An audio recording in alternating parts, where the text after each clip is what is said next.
Big things are happening on the regional stage. Jamaica is proudly set to host the 49th regular meeting of the CARICOM Heads of Government Conference under the powerful theme, People, Partnership, Prosperity, promoting a secure and sustainable future. And leading the charge, our very own Prime Minister, Dr. Andrew Holness, will chair this milestone event. You've now opened the pages of another exciting edition of Jamaica Magazine. I'm your host, Audrey Williams. We've got plenty in store for you today, so stay with us. We'll be right back after the news.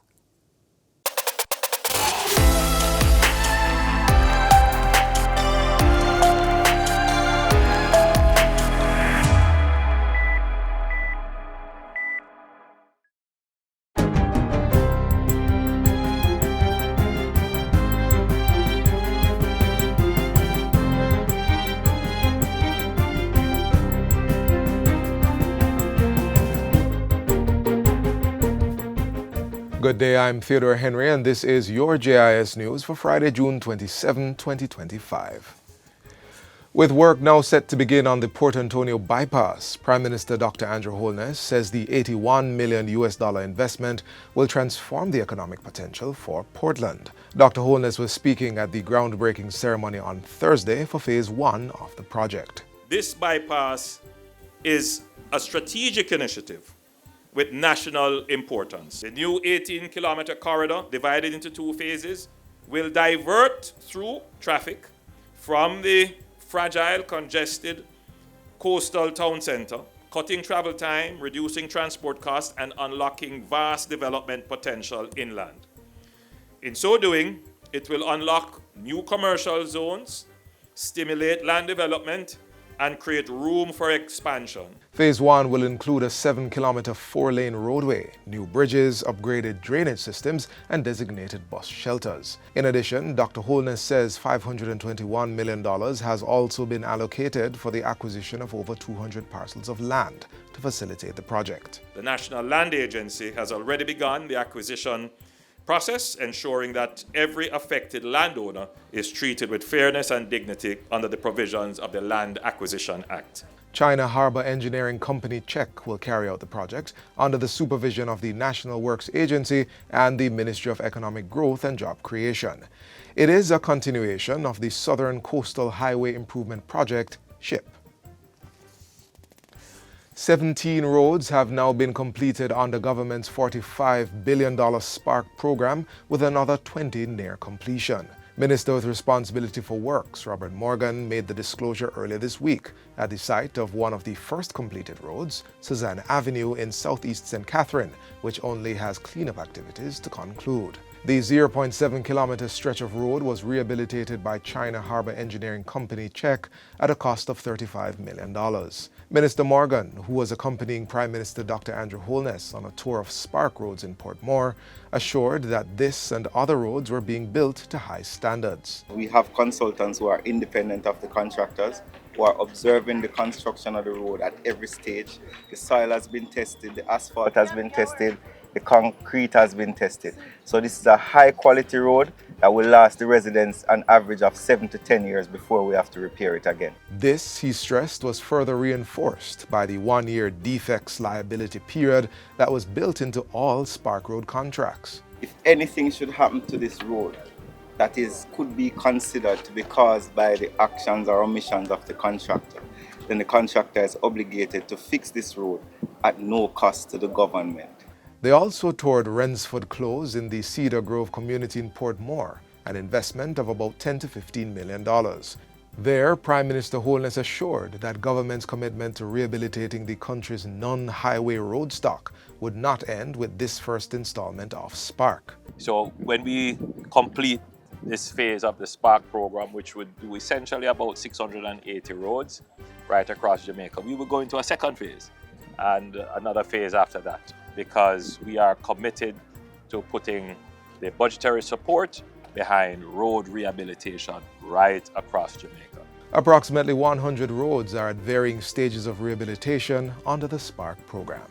The Ministry of Industry, Investment and Commerce has awarded $3 million in grants to micro, small and medium enterprises, MSMEs, to support business expansion, digital adoption and export capacity. The grants were presented during the recent Westmoreland Business Roadshow held at the Manning School. 5 small business winners of the micro and small business pitch competitions received $400,000 each, while 5 micro business winners were awarded $200,000 each. Portfolio Minister Senator Aubin Hill called on the entrepreneurs to take on the challenge of increasing production for export. Talk to people who can help you.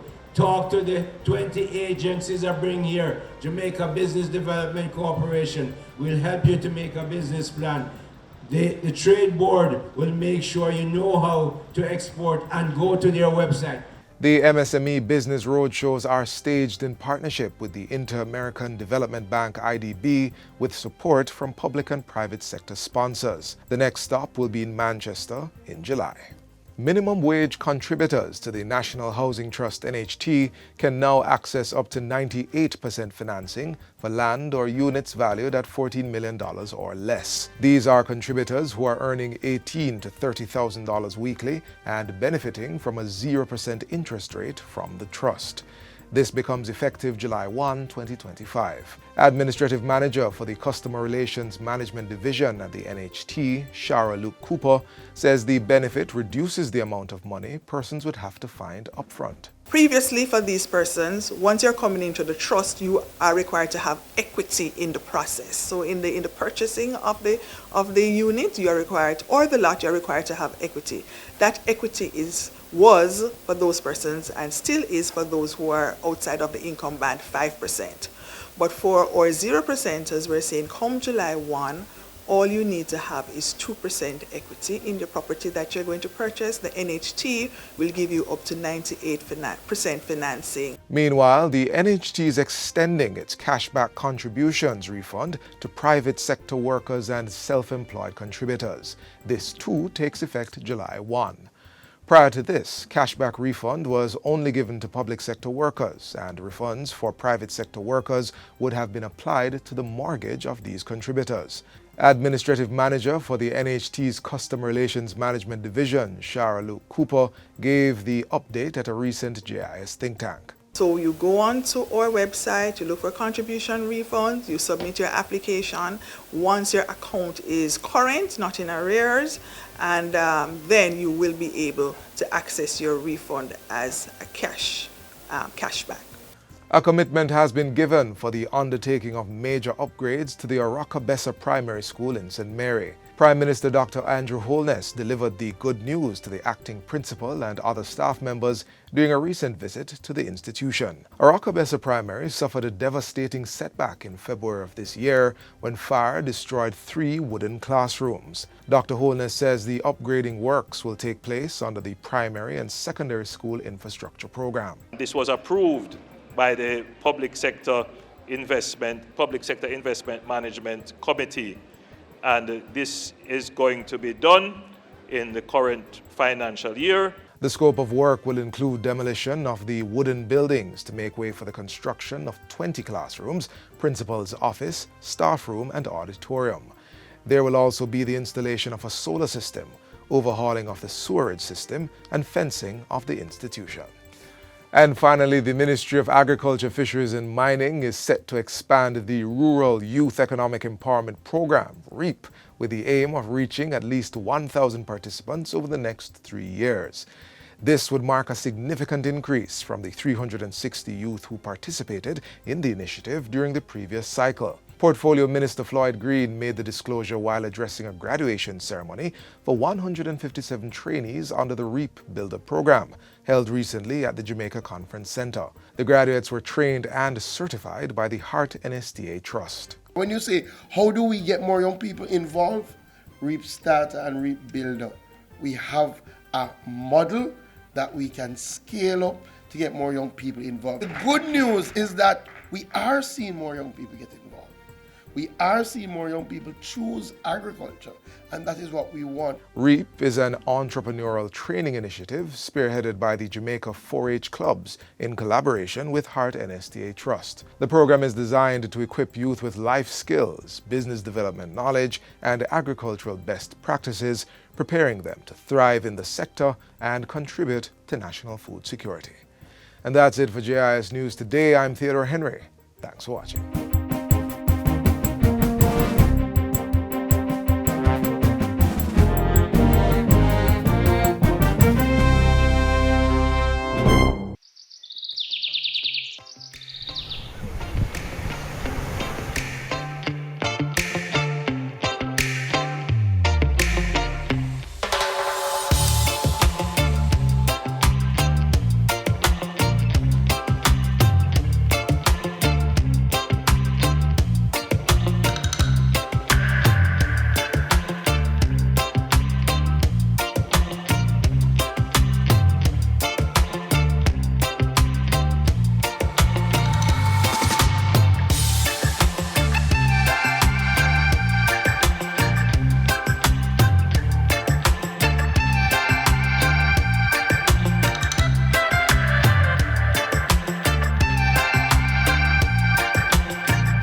Thank you for staying with us. In case you haven't noticed, a new era in agriculture is taking shape.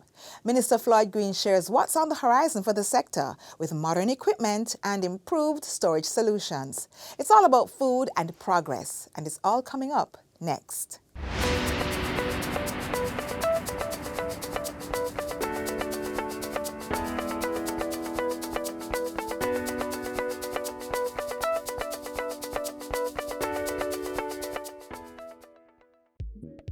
A new era in agriculture is unfolding, driven by vision, innovation, and record investment.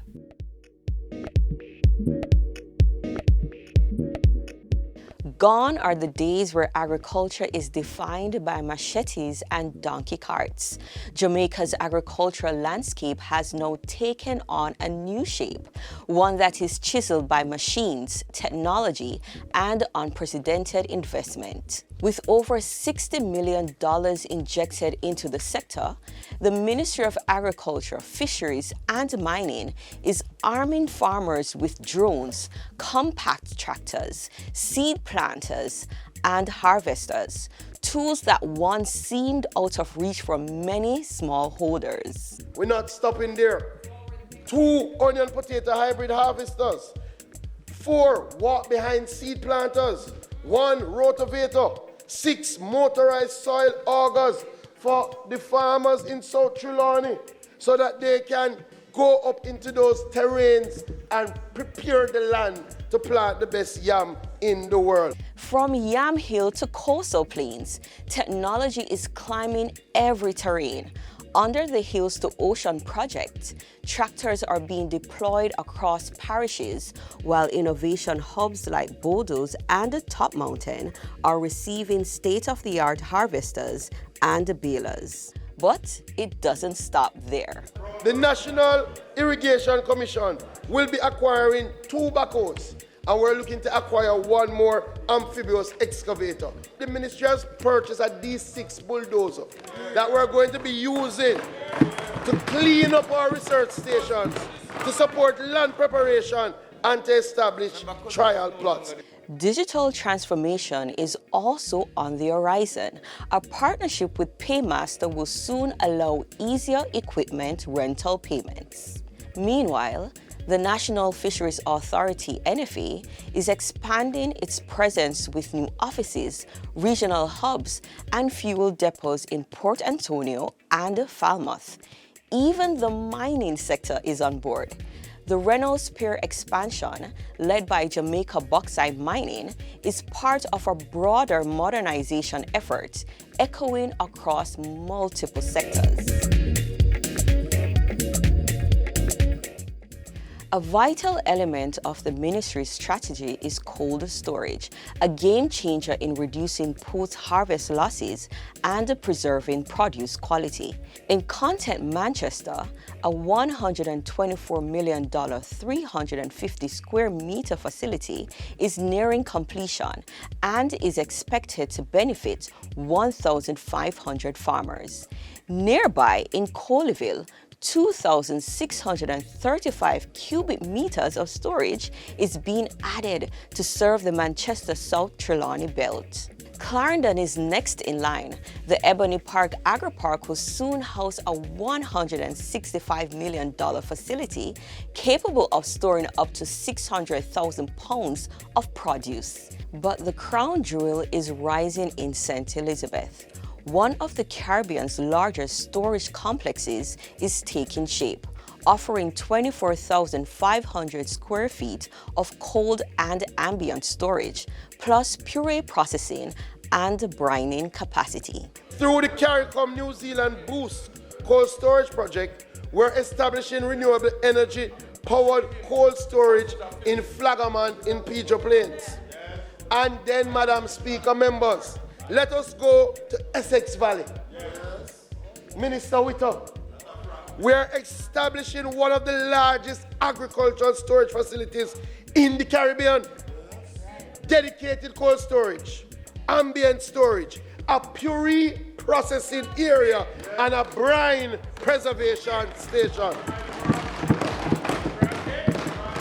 This facility is 24,000 square feet and will be able to hold 22 containers of food. Even the Agricultural Marketing Corporation AMC complex is being reimagined to become a warehousing and agro-processing hub through a public-private partnership.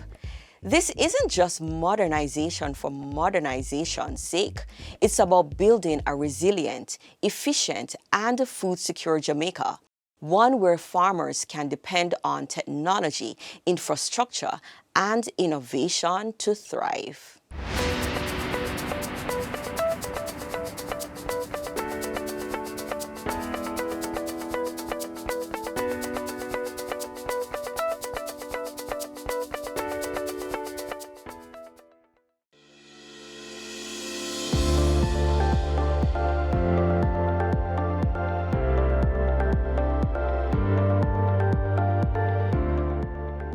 Effective July 1, 2025, the old cotton banknotes, including the $5,000, $1,000, $500, $100, and $50, will no longer be legal tender. This means you will not be able to use them for purchases or other cash transactions. But don't worry, the Bank of Jamaica will continue to redeem these notes at face value indefinitely. Going forward, use the new polymer banknotes that have been in circulation since June 2023. These include the $5,000, the $2,000, $1,000, $500, $100, and $50 notes, along with the $20, $10, $5, and $1 coins.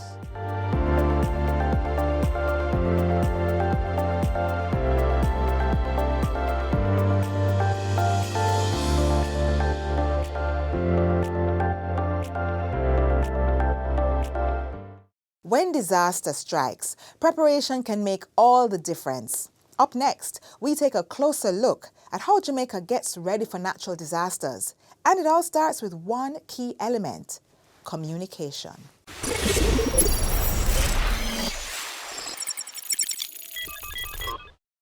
Jamaica is no stranger to the powerful forces of nature. From hurricanes and floods to landslides, these natural disasters remind us of the importance of readiness. So we have mainstreamed in our governance disaster preparedness and readiness as a means of building resilience against the climate change issues that affect small island developing states like Jamaica.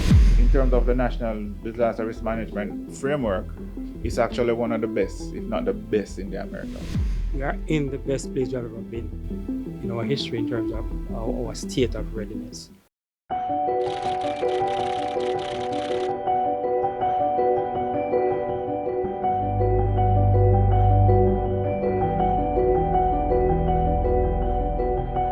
When disaster strikes, all eyes turn to the Office of Disaster Preparedness and Emergency Management, ODPEM.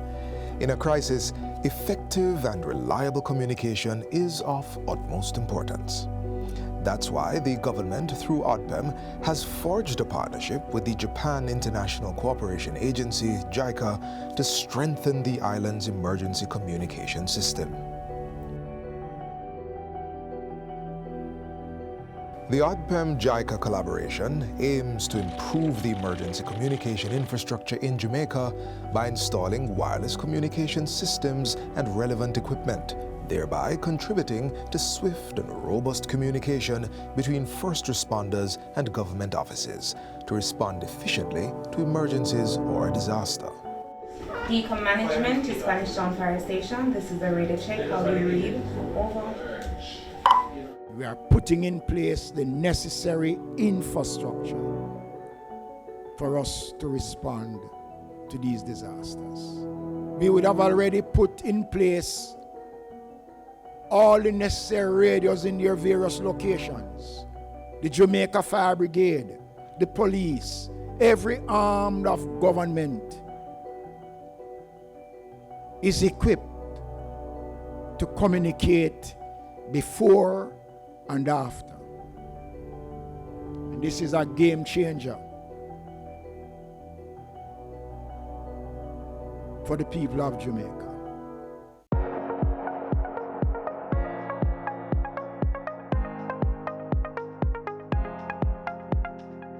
don't want a system where you are relying on cell phones for communication. We saw what happened in Beryl, where a lot of the cell towers went, and there was communication blackout in some areas across the country. What you want to ensure is that there are redundancy to your communication, and our radar network gives us that kind of redundancy. In terms of the design, it is robust enough that allows us that if one of the nodes go down, we're still able to communicate across the country, and it gives us roughly probably 98% coverage across the island.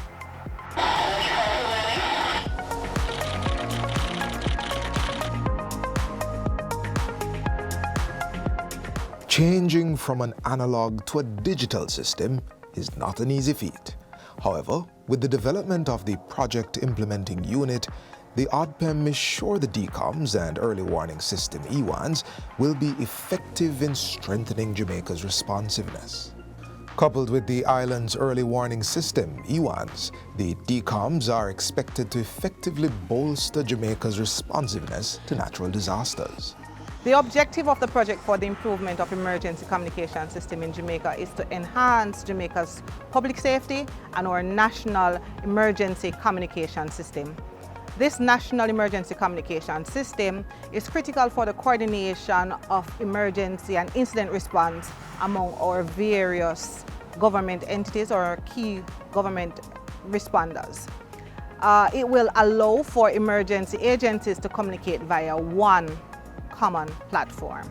We would have installed radio equipment to include mobile radios, base station radios, and handheld radios at a number of government entities to include the Jamaica Fire Brigade, the Jamaica Constabulary Force, the Ministry of Health, the local authorities, and a number of other entities island-wide.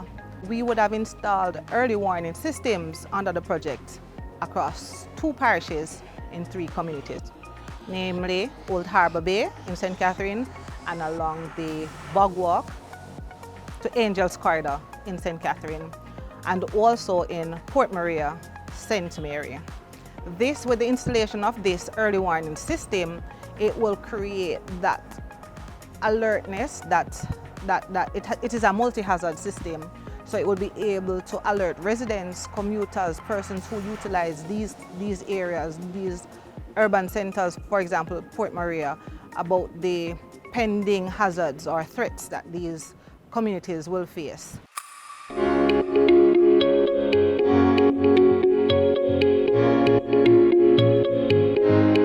This site is owned by Aerotel.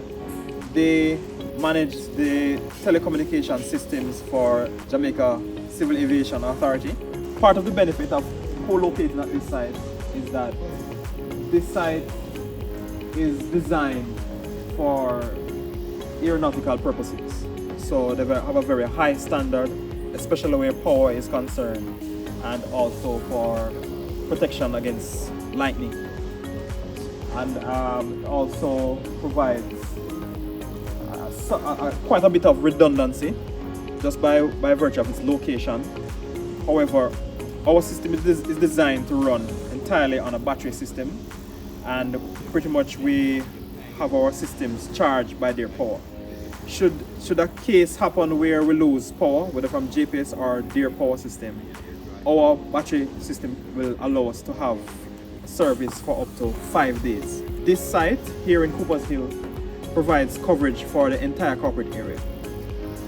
So all of the radios in this area will be connected to this repeater site here at Coopers Hill, and that's another advantage that we have at this location. The Decoms system will also help several stakeholders within the National Disaster Risk Management structure to mobilize and mitigate crises.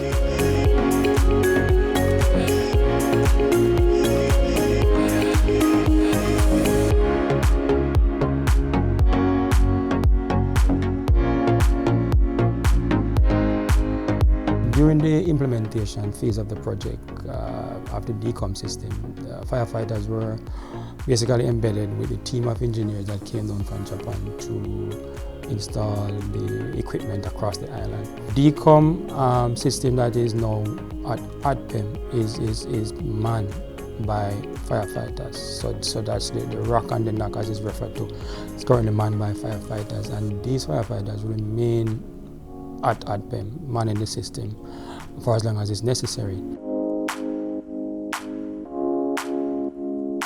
What we have done with this system is to make it a part of our daily communications. Once we're out in the field conducting, whether it's rescue or conducting firefighting operations, then the team members can communicate back to Central in terms of giving updates, live updates as to what is happening. If there is need for additional resources, that can be communicated in a reliable way, unlike what we have now.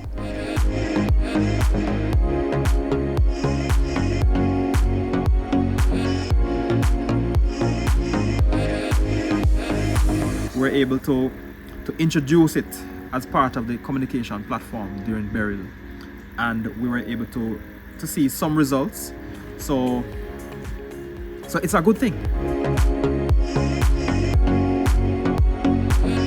The Decoms system is here to build resilience, plan for natural disasters, activate response efforts, and mitigate the impacts of disasters while maintaining an active and reliable communication channel.